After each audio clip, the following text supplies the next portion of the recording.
Bonjour à toutes et à tous, ma team fraté, j'espère que vous allez bien. Aujourd'hui pour cette nouvelle vidéo, on se retrouve pour le résumé complet du match de rugby Irlande-France dans le cadre du tournoi des 6 nations de rugby 2021. Un très beau match auquel on a assisté aujourd'hui. Je vous tiens, juste avant de démarrer cette vidéo, à vous rappeler qu'on suit en intégralité le tournoi des 6 nations de rugby 2021. Donc n'hésitez pas à nous rejoindre en vous abonnant à la chaîne et en activant la petite cloche de notification pour ne rien louper de toute cette compétition qu'on suit en intégralité avec des vidéos avant-match et pronostics du match et des vidéos comme celle-ci résumées du match complet. Bien sûr, en dehors de cela, il y a plein d'autres contenus à découvrir sur la chaîne, donc n'hésitez pas à vous abonner, c'est gratuit. Et ciao, on va merci parce qu'on est de plus en plus nombreux sur la chaîne. Donc ça fait plaisir. Allez, c'est parti sans plus tarder pour ce résumé. Alors, Irlande-France. Alors, les Irlandais étaient donc à domicile pour ce match aujourd'hui. Et c'est les Français qui ont été, on va dire, dominants au niveau du score. Au niveau physique, dans la première mi-temps, les Français étaient quand même assez en difficulté parce que les Irlandais avaient beaucoup de possession de balles et les Français concédaient beaucoup de fautes. Mais au niveau du jeu, c'est quand même les Français qui ont marqué le premier essai à la 29e avec Charles Olivon, un essai qui a été transformé par Jalibert à la 31e minute. Donc la France menait au score, mais ils avaient quand même encaissé une pénalité à la 21e, donc ça faisait 7-3.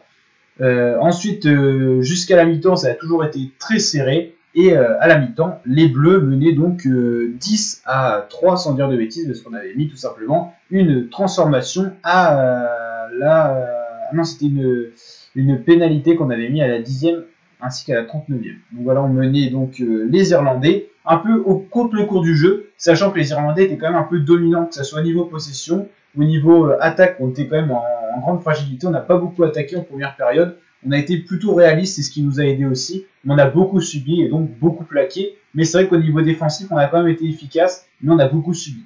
En deuxième période, ça s'est un peu inversé, les Français étaient très percutants au niveau offensif, et c'est ça qui nous a permis d'être vraiment puissants et d'aller mettre un nouvel essai avec Damien Penaud à la 55e minute, un essai qui n'a pas été transformé parce que Jalibert a quand même fait pas mal de fautes en étant buteur de l'équipe de France.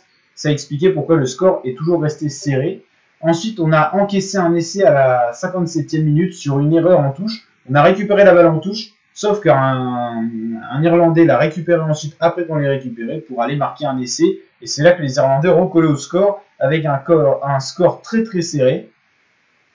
Ensuite, ils ont réussi à mettre une pénalité et sont revenus à seulement 2 points des Français. Mais les Français ont tenu jusqu'au bout en s'imposant sur le sol irlandais, ce qui n'était pas arrivé depuis déjà une décennie, depuis 10 ans, sur le score de 15-13. Match très serré, mais 2 victoires pour la France, je vous le rappelle, dans le cadre du tournoi des 6 nations. Victoire face à l'Italie la semaine dernière et victoire face à l'Irlande qui est quand même très précieuse. Et les Irlandais sont sur 2 défaites d'affilée, une défaite face au Pays de Galles et une défaite face aux Français. Donc les Irlandais ne remporteront, ça c'est sûr, plus le tournoi destination cette année. La France en tout cas est bien partie, mais attention aux Gallois qui sont aussi sur 2 succès également. Attention quand même aux Anglais qui ont quand même une défaite, mais c'est pas perdu, et aux Écossais qui ont une défaite, mais c'est pas perdu non plus.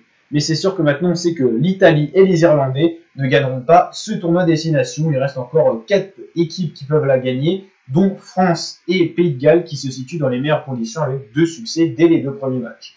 Donc n'hésitez pas à liker la vidéo si elle vous a plu les fratés, à vous abonner à ma chaîne pour d'autres vidéos de ce genre. Et je vous dis à très bientôt pour de nouvelles vidéos mes fratés. N'hésitez pas à partager aussi la chaîne, ça fait énormément plaisir. Ciao!